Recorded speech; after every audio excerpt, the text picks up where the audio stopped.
Good morning, everyone. I'd like to welcome you to the Dutchess County Industrial Development Agency Finance and Audit Committee meeting. Jasmine, if you could take the roll call, please. Kathy Bauer, Present. Jamie Picone, Present. Don Sagliano. Here. And I also like to note that Linda Hannigan is joining us from RBT CPAs. First order of business is to approve the minutes from the September 11th, 2020 meeting. I hope everyone's had time to review it. And is there any corrections that need to be noted? Okay, would like at this time to have someone please make a motion to approve the minutes. I'll make that motion. Don Sagliano. Do we have a second? I'll second. Jasmine, if you could please take a roll. Don Sagliano, Yes. Jamie Picone, Approve. Kathy Bauer. Approved.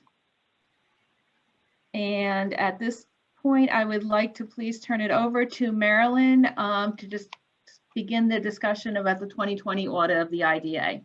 Thanks, Kathy. So actually, if we generally go through this page by page quickly, but so I'm going to turn it over to Linda so that she can go over it. Morning, everyone. Thank you for having us this morning. As I mentioned, Shannon Manisi, who's the partner associated with the audit of the IDA and LDC, is not able to be here due to a personal matter, but we'll proceed with reviewing the financial statements and the board report that we presented in draft form for the committee's review. And the most important part of our report are pages 1 and 2. It's our auditor's opinion. I direct you to the opinion that we make the statement that financial statements are fairly stated in accordance with generally accepted accounting principles. We will be making a comment with regard to the pandemic being in effect during 2020. But as I said, the most important thing is that your financial statements are fairly stated. We also have a separate report pertaining to governmental auditing standards, which reviews internal compliance and internal controls and compliance with laws and regulations. And we'll address that at the end of the financial statement review. And then direct your attention to pages 3 through 5, which is the management's discussion and analysis.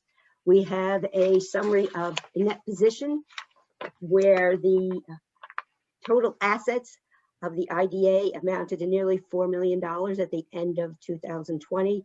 There were total current and other liabilities of approximately $1.8 million with unrestricted net position of $2.2 million. This is a decrease from 2019 of nearly $500,000. And if I direct you to page 4, you'll see a summary comparison of the revenues and expenses and changes in net position, showing a drop in total revenues, primarily due to administrative and closing fee revenue being less by almost $300,000. However, there was also a large drop in expenses for 2020. 2019, you ended the year with nearly a 1.7 million drop. This year, it was about $500,000. Yeah, at the bottom of page 4 there and into page 5 is a listing of the projects that were approved by the IDA. Linda, I think Don Sagliano looks like he has a question. Don, you can unmute yourself. So I was focusing on the summary revenues, expenses, and changes. And you mentioned that there was a significant decrease in change. The administrative fees, the revenue, why was there such a drop off? And in addition to that, on the expenses, why was there such a drop off? If somebody could either Sarah or Marilyn, if you could comment on that. I'll start. This is Marilyn speaking. So the revenues, it was just the projects that we had for the IDA that was not a surprise or anything major. The decrease in the projects and professional service contract expenses has to do with, if you remember way back then, the IBM project that didn't close. So we gave Duchess Tourism $1.4 million that would have come from the county had that all been completed.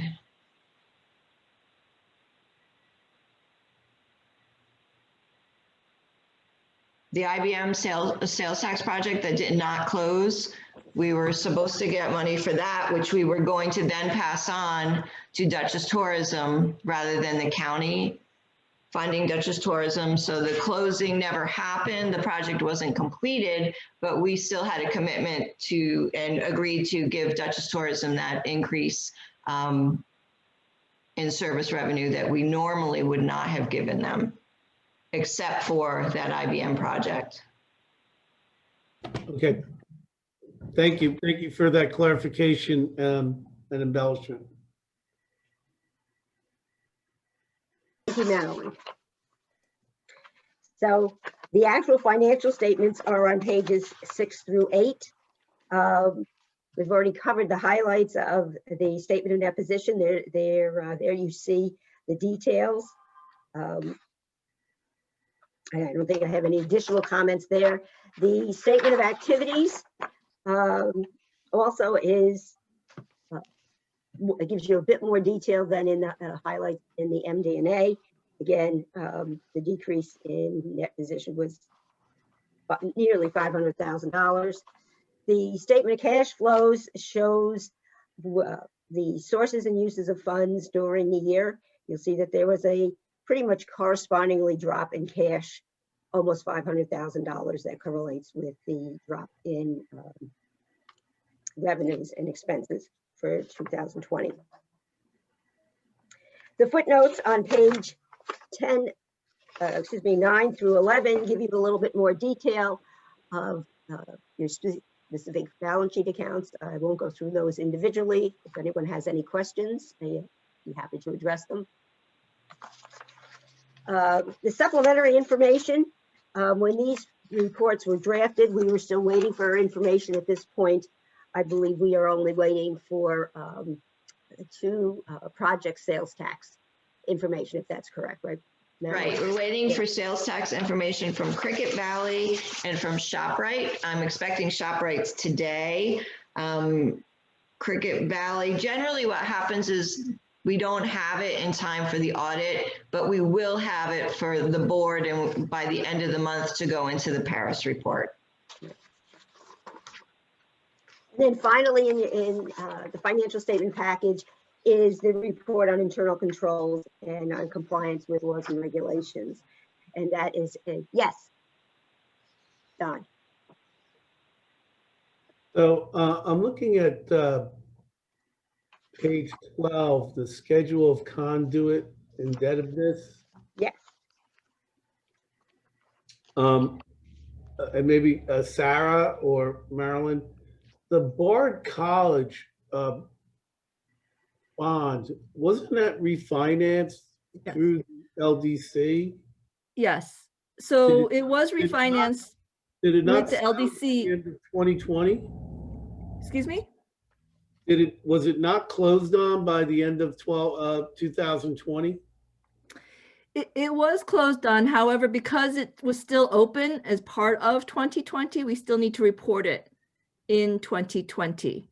So next year's report, you'll see that BARD will be taken off the IDA report and only shown on the LDC report.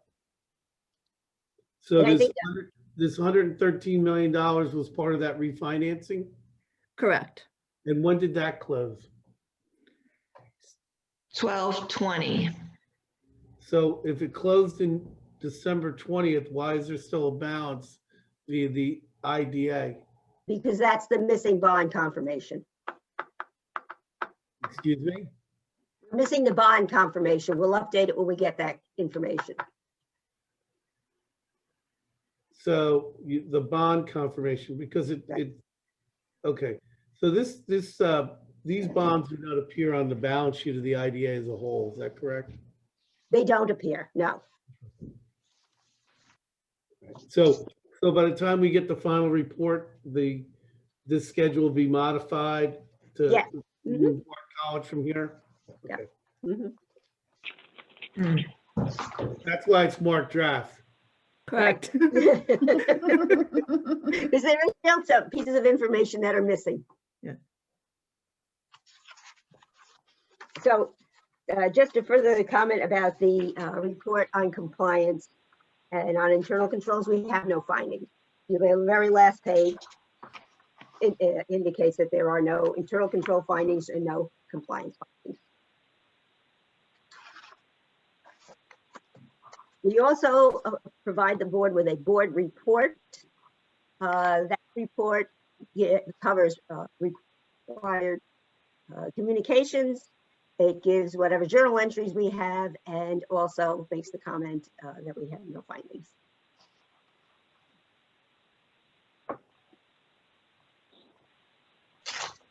So are there any other questions with regard to the reports for the IDA?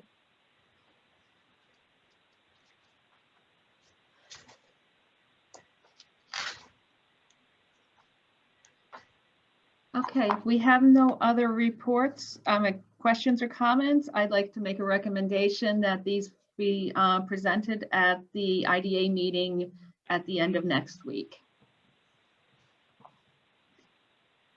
Sarah, do we have any old business to discuss?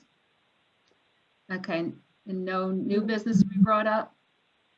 So I'd like to close the meeting then of the Dutchess County IDA at this time. Okay. Okay, I am going to stop recording just for a minute so that we can have a pause for recording purposes. Good morning, everybody. I'd like to take this minute of time to welcome you to the Dutchess County Local Development Corp meeting.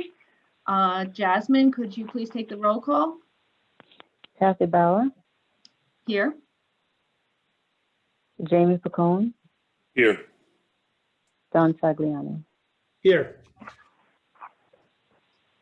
And I would also like to note that Linda Hannigan has joined us from RBT CPAs and we'll be discussing our audit in a few minutes. First on the agenda is to approve the minutes from the September 11th, 2020 Finance and Committee meeting. I hope everyone had time to review it. Are there any comments? Okay, no corrections. With no corrections, then I'd like to have somebody please make a motion to approve the minutes. I'll make a motion to approve the minutes. I'll And second do we it. have a second? Done. Yep, Thank yes. you. Jasmine, if you could please take the roll. Don Sagliano, In favor? Jamie Pacone, Approve.